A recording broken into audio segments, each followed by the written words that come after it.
Amis du livre, bonjour et bienvenue sur votre émission Palabre autour du livre. Nous avons encore une fois l'honneur de recevoir un poète, il se prénomme Armand Adjagbo. Armand, bonjour. Bonjour Asté. Et merci de répondre à nouveau présent à notre invitation. C'est moi. René, bonjour. Oui, Robert, bonjour. Monsieur Armand, bonjour. Bonjour René. Alors, pour la première fois, c'était autour de ton œuvre poétique intitulée Délices d'épices que nous avons causé, n'est-ce pas? Oui. Je rappelle que vous avez eu à collaborer à la réalisation des manuels scolaires tels que tests de lecture, n'est-ce pas? Cahiers de lecture, communication écrite. Et en 2011, Délices d'épices publié aux éditions Plume Soleil. Plume Soleil. Oui. Et en 2013, nous avons Slamodrome, n'est-ce pas? Tout à fait. Poésie. Alors, selon vous, c'est quoi? Qu'est-ce que Slamodrome? Quel est ce genre de la littérature? Slamodrome, ce n'est pas un genre, mais c'est le titre de l'ouvrage. Très bien. Alors, et le genre, c'est la poésie. C'est la poésie. Si vous voulez, oui. Il s'agit du slam, qui est un sous-genre de la poésie. Le slam, oui. C'est un sous-genre de la poésie, comme je le disais, mais qui est en vogue aujourd'hui. C'est en fait une sorte de poésie désacralisée. C'est une poésie sortie du couvent, c'est une poésie à la portée de tout le monde. Mais attention, avant de s'y aventurer, il faut disposer d'un certain nombre d'atouts. Tout à fait. Il faut d'abord veiller à la qualité du texte. Il faut une bonne diction. Parce que le texte peut être d'une qualité impeccable. Et si la diction est bancale, eh bien, ça porte entorse à la qualité de ce texte. Donc, en dehors de la qualité, il faut la diction, il faut la musicalité, et il faut être en mesure d'épater le public par sa prestation sur le podium. Très bien, Armand, en fait, vous l'avez si bien dit, et lorsqu'on parle de slam au Bénin, on a recours à Kamal, vous le connaissez? Kamal, c'est Jean-Marcus. Pourquoi pas aussi Ressou Florent? Et je compléterai la liste en citant également Ousmane Aledji. Ah oui, voilà. Alors, pourquoi... Et tout récemment, une voix féminine, Amoni. Et Bill Kataria. Bill Kataria Amoni. Exact. Oui, justement, elle pratique également ce genre. Et elle donc la famille s'agrandit. Tout à fait. La famille s'agrandit. Je pense à un ami qui s'appelle Attirance. S'il est à l'écoute, je lui fais. Ah oui, Attirance. Oui, tout à fait. Et il y a au sein Guézo aussi. Donc c'est une large famille. Quand on parle de slam au Bénin, il y a beaucoup qui s'y intéressent. Exactement. Et en fait, Slamodrome, c'est le titre que vous avez donné à votre poésie, d'accord, qui se veut un texte qui doit être chanté, n'est-ce pas, musicalisé, cadencé, rythmé, etc., etc. De toute façon, nous avons constaté que dans Slamodrome, vous avez eu à porter un regard critique sur la société. Est-ce là un objectif que vise le genre Slamodrome?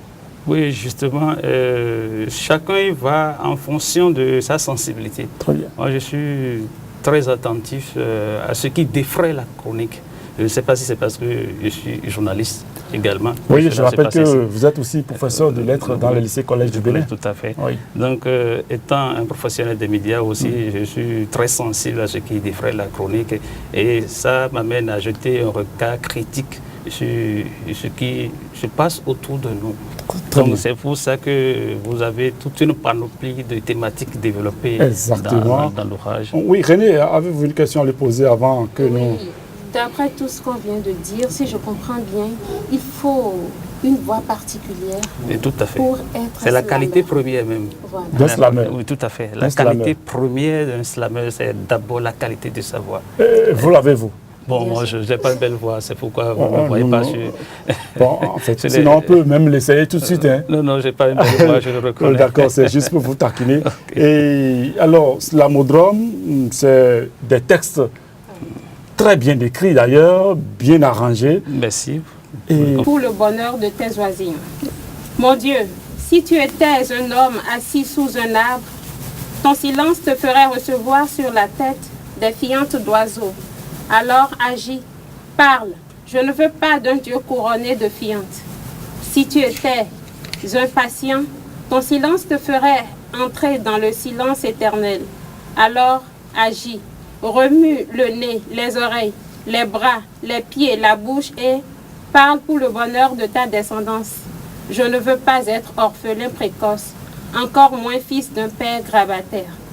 Si tu étais géniteur d'enfants malfaiteurs, ton silence te rendrait responsable de leurs actes débraillés pour n'avoir pas assaisonné leur éducation avec des épices piquantes. On te jugerait, te condamnerait par leurs fautes. Mais moi, je ne veux pas d'un Dieu en cage. Alors, agis, pas comme au temps de Noé, encore moins un nouveau Sodome et Gomorrhe. Oui, René, merci.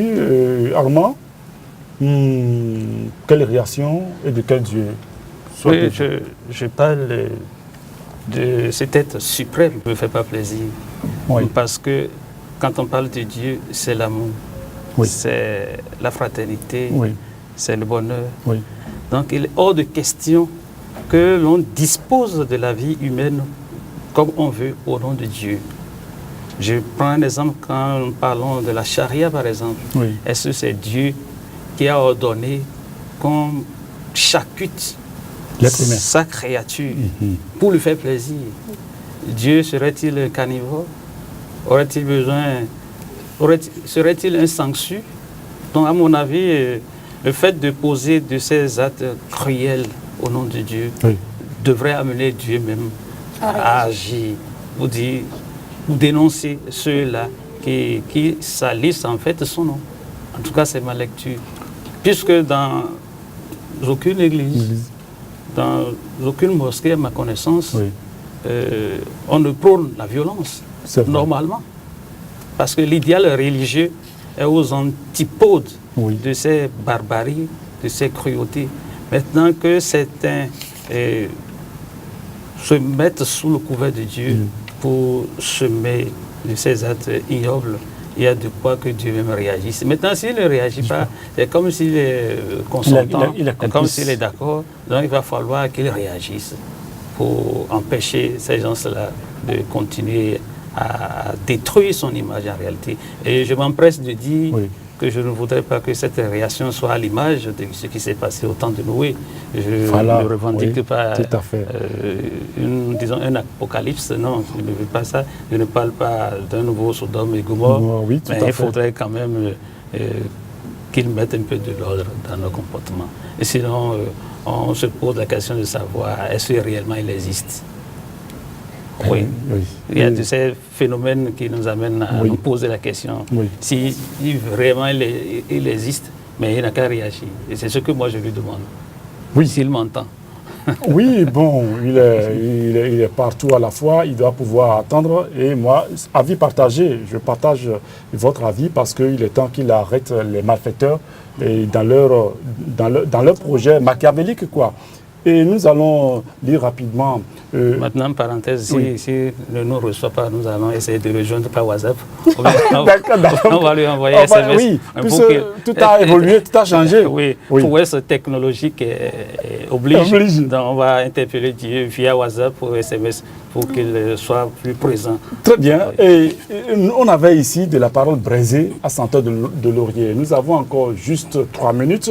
Et il y a une parole d'ici, vous allez nous dire juste un mot dessus. Dans ce monde immonde, où les vices nous inondent, la ronde des ondes laisse profonde nos plaies d'outre-tombe et les tombes parées de ronces se rassasient au festival des bombes. Va et que la route n'ait fin durant ton voyage. Oui, je trouve ça un peu fort comme parole. Oui, bon, peut-être la répétition. La rime. Bon, oui, rime si vous voulez. La maintenant, il y a un élément de la tradition orale, si vous voulez, quand je dis va et que la route n'ait fin durant ton voyage, et qu'on estime que quand il y a accident, c'est parce que la route a faim. Donc il y a une sorte de, en tout cas, de personnification de la route, voilà, qui, quand elle a faim, se nourrit de la chair humaine. D'aucuns parleraient de prosopopée. Voilà la prosopopée. La terminologie appropriée. Exactement. Et Armand, franchement, c'est une très belle œuvre de grande profondeur, j'allais dire, en tant en thématique qu'en arme de construction de textes. Et votre parcours en lettres modernes, vous en est pour quelque chose. Exactement, merci. René, un mot rapidement, nous avons quelques secondes. Oui, pour le dire pour l'instant. Oh, Nous allons dire à la je fin. suis simplement épatée par ces vers bien rangés qui ne parlent de rien d'autre que de l'Afrique et des mots qu'il a mis. Alors, si on peut trouver un remède en lisant ces vers, si on peut se rendre compte de ce qui se passe, c'est tant mieux. Et voilà. Armand, nous voulons te dire merci, ou bien vous avez encore juste un mot? Non, je voudrais également remercier Veta René pour nous avoir prêté sa voix. J'aurais souhaité qu'elle lise une autre séquence, une séquence sentimentale. Ah, d'accord. Ok, non. Nous y reviendrons grâce à Esaü et toute l'équipe de réalisation. Nous allons encore revenir une autre fois. Et merci vraiment infiniment. René, merci. Merci à toute l'équipe de réalisation. Nous voici à la fin donc, de Palabres pour le livre. Bonsoir chez vous.